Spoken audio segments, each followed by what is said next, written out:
Stocks को अपने scanner में लेकर आते हैं। दो स्टॉक अगर हम स्कैन करें तो पहला जो स्टॉक है वो है मिश्र धातु निगम लिमिटेड का। आज हम देख रहे हैं कि लगभग 11.5% की तेजी इस वक्त नजर आती हुई।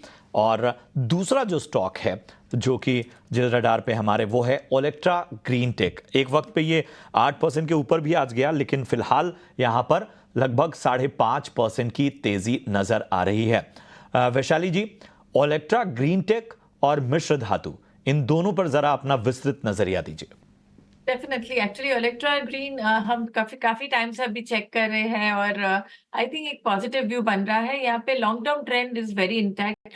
तो अभी भी जिन्होंने मिस किया है बिकॉज 400 लेवल्स के आसपास डबल बॉटम बना के ये स्टॉक ने एक बाउंस बैक दिया है। सो अभी भी जो लेना चाहते हैं वो 400 के सपोर्ट के साथ ये खरीद सकते हैं। एक बार ये स्टॉक 455 के ऊपर सस्टेन करता है then I think it is back on track for a target of 500। और ओलेक्ट्रा की बात करें तो ओलेक्ट्रा ऑल्सो वेल नई बाइंग ये लेवल पे नहीं बिकॉज आज इंट्राडे से भी काफी एक रन अप आ चुका है। बट जिसके पास हो वो जरूर होल्ड करे because it's day by day it's making new high और ट्रेंड अभी भी फिलहाल एकदम बुलिश है। ठीक है, चलिए। विशाली जी, एक जरा बात बताइए, आपने ओलेक्ट्रा ग्रीन पे नजरिया अभी दिया है क्योंकि शायद इससे पहले भी आपने ओलेक्ट्रा ग्रीन का ही नाम लिया था। मिश्र धातु पे जरा अपना नजरिया दे दीजिए। मैंने मिश्र धातु का बताया दैट 400 पे डबल बॉटम बन के बाउंस आ जी। रहा है।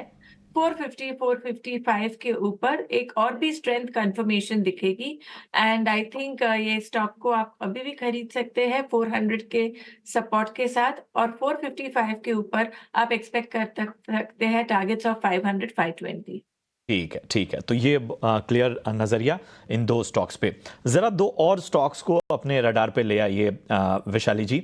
एक एल&टी और दूसरा एयरटेल। एक में हम तेजी देख रहे हैं, दूसरे पर दबाव देख रहे हैं। अब बताइए, इन दोनों में क्या किसी तरह के मौके बन सकते हैं? तो आई थिंक एक तो एल&टी की बात करें तो आई थिंक देखिए जो रिजल्ट के पहले जो हाई हुआ था अभी कंसोलिडेशन में है। There is no sign of weakness. So accumulate करते रहिए बिकॉज अगर ये डिप भी आता है तो I think 3200 is a very prominent support. तो ये लेवल को ध्यान में रख के बाय करना चाहिए बिकॉज आई थिंक ग्रेजुअली ये 3500 की तरफ एक नियर टर्म जो रेजिस्टेंस है उस तरफ ये स्टॉक जाना चाहिए। सो फिलहाल मुझे इसमें मंदी नहीं लग रही है बट यस थोड़ा रिट्रेसमेंट हो सकता है and 3200 is a prominent support. 32 अगर क्रॉस करता है तो ये ट्रेंड डैमेज हो सकता है। दूसरा मैंने आपको आपने मुझे कौन सा स्टॉक पूछा? Bharti Airtel. So Bharti Airtel I mean I think already चल चुका है और अभी भी व्यू काफी पॉजिटिव ही है। आई थिंक ये भी एक कंसोलिडेशन में है। खरीदा जा सकता है 1100 के सपोर्ट के साथ। अगर 1100 लेवल्स टूटता है तो फिर ये ट्रेंड में डैमेज आ सकता है। बाकी 1100 के सपोर्ट के साथ ये खरीदा जा सकता है। चलिए, कुछ और स्टॉक को अपने रडार पर लाएंगे। जरा बात करते हैं एलआईसी के साथ साथ पूरे इंश्योरेंस पॉकेट की। नितलेश, आप हमारे साथ बने हुए हैं क्या? नितलेश, आप तक आवाज पहुंच रही है? जी आ रही है। जी जी। जरा इंश्योरेंस सेक्टर पर नजरिया दीजिए, खासतौर पे एलआईसी पर जरा अपने राय दीजिए। देखिए एलआईसी में अगर हम लोग बात करेंगे तो एक अच्छा खासा मोमेंटम के साथ अभी चल रहा है। तो जब तक अपने लिस्टिंग डे का जो हाई है उसके ऊपर ट्रेड कर रहा है तब तक डरने की बात नहीं है। तो अगर कुछ गिरावट मिलता है तो यहाँ पे ले सकते हैं। 950 से लेके 940 एक अच्छा रेंज हो सकता है। तो अभी के लिए थोड़ा सा वेट करना चाहिए। एक डिस्क्लोजर देना चाहता हूँ क्लाइंट्स को, मैंने 600 620 ये लेवल से रिकमेंड करते आया हूँ और कुछ क्वांटिटी क्लाइंटों के पास पोजीशंस हो सकता है। तो 940 950 एक अच्छा खासा लेवल हो सकता है बाइंग के। ठीक है, इसके अलावा कुछ इंश्योरेंस पॉकेट में आपको समझ में आ रहा है तो उस पर भी आप नजरिया दे सकते हैं।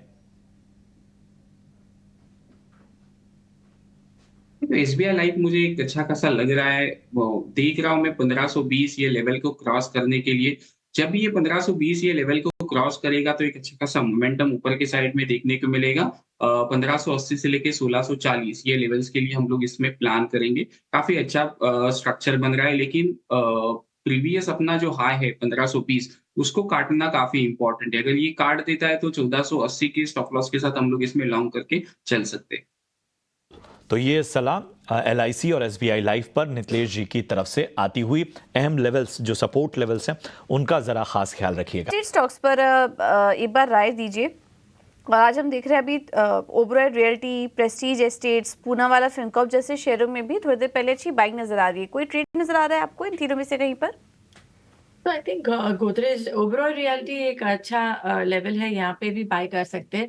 बिकॉज ओवरऑल जैसे कि आपने कहा, in fact overall even mid cap में आप देखेंगे तो बॉम्बे डाइंग एंड सनटेक रियलिटी सभी में एक बाइंग अपॉर्चुनिटी दिख रही है। बट फ्रंट लाइन में कहूंगी तो मुझे ओवरऑल सही लग रहा है। आई थिंक 1300 के लेवल के सपोर्ट के साथ ओवरऑल रियलिटी को खरीदा जा सकता है और आई थिंक ये जाएगा 1450 की लेवल्स तक। तो एक ओवरऑल है और दूसरा मिड कैप में जैसे कि मैंने कहा सनटेक मुझे सही लग रहा है। ये लेवल से भी बाय कर सकते हैं फॉर अ टारगेट ऑफ 550। ठीक है, तो ये नज़रिया इस वक्त वैशाली जी का आता हुआ। और चूंकि बात रियल्टी स्टॉक्स की हो रही है तो कुछ और स्टॉक्स को भी रडार में ले आते हैं। महिंद्रा लाइफ स्पेस हम देखें पिछले 5 दिनों में स्टॉक में अगर हम देखें तो लगभग 4.5% की तेज़ी नज़र आ रही है आई है और आज भी ये स्टॉक लगभग 1.25% ऊपर नज़र आ रहा है। इसके अलावा अगर हम देखें एक और स्टॉक को रडार पे लाएं और ये है स्पाइस जेट में भी तेजी नजर आ रही है। तो महिंद्रा लाइफ स्पेस और स्पाइस जेट, इस पर जरा नितलेश जी अपना एक विस्तृत नजरिया दीजिए। देखो, महिंद्रा लाइफ में अगर हम लोग देखेंगे तो एक अच्छा खासा फॉर्मेशन चल रहा है, 600 रुपए के ऊपर सस्टेन होने की कोशिश कर रहा है। तो 610 620 एक इंपॉर्टेंट एरिया है। 620 को अगर ये निकाल देता है तो हम लोग 605 मतलब 15 रुपए के स्टॉप लॉस के साथ इसमें हम लोग लॉन्ग इनिशिएट करेंगे। पहला जो टारगेट होगा वो होगा 650 से लेके 660 और उसके बाद अगर ये निकालता है तो सिर्फ स्टॉप लॉस को ट्रेल करेंगे और बड़े टारगेट के लिए होल्ड करेंगे, क्योंकि पैटर्न फॉर्मेशन जो बना है डेली चार्ट के ऊपर वो काफी अट्रैक्टिव है, लेकिन कम क्वांटिटी के साथ 620 के ऊपर ट्रेड प्लान करना चाहिए। स्टॉक भी है स्पाइस जेट, जरा उस पर भी नजरिया दीजिए। नितलेश, देखिए, स्पाइस जेट में अगर हम लोग देखेंगे तो 68 70 एरिया के आसपास अभी ट्रेड कर रहा है। तो यहाँ पे एक लोअर लेवल से काफी अच्छा बाउंस आया और मुझे लग रहा है कि यहाँ पे एक हर्डल है 72 74 रुपीज का। तो जब तक ये क्रॉस नहीं होता है तब तक मेरे हिसाब से यहाँ पे कोई भी लॉन्ग फ्रेश इनिशिएट नहीं करना चाहिए। कुछ डीप मिलता है 62 से लेके 58 इस रेंज में अगर मिलता है तो वहां पे ले सकते हैं। 55 रुपीज का स्ट्रिक्टली स्टॉप लॉस मेंटेन करना पड़ेगा। इंडियन होटल्स पर सलाह दीजिए। ये स्टॉक भी एक के बाद एक नए हाइस बना रहा है, क्या नजरिया बन रहा है आपका स्टॉक पर? देखो, इंडियन होटल में अगर हम लोग देखेंगे, ताज होटल हो गया, इंडियन होटल हो गया, काफी एक मोमेंटम के साथ अभी चल रहे हैं। तो ये रैली को कैच करना थोड़ा सा डिफिकल्ट होगा। जिनके पास भी है लॉन्ग उनको स्ट्रिक्टली स्टॉप लॉस ट्रेल करनी चाहिए 550 के आसपास और फ्रेश पोजीशंस को अवॉइड करना चाहिए। लग रहा है मोमेंटम में स्टॉक है, लेकिन फ्रेश पोजीशंस यहाँ पे ऐड नहीं करना चाहिए। कुछ डीप मिलता है 470 480 इस रेंज में, मतलब यहाँ से एक 20% का करेक्शन अगर हमें देखने को मिलता है तो वहां से एक अच्छा खासा रिस्क रिवॉर्ड रेशियो के हिसाब से हम लोग यहाँ पे पोजीशंस बना के चल सकते हैं। ठीक है, तो ये है सलाह इंडियन होटल्स पर। कंटेनर कॉर्प पर वैशाली क्या व्यू बन रहा है आपका? 3% ऊपर है स्टॉक, कोई ट्रेड नजर आ रहा है? So well, काफी चल चुका है and I think it would be a risky trade at this level. But जो भी एग्रेसिव ट्रेडर हो वो लेना चाहता है तो stop loss is quite far 980 के स्टॉप लॉस के साथ अभी भी higher side target projection open है। It can go to 1050 to 1100 but 980 का स्टॉप लॉस रखना आवश्यक है।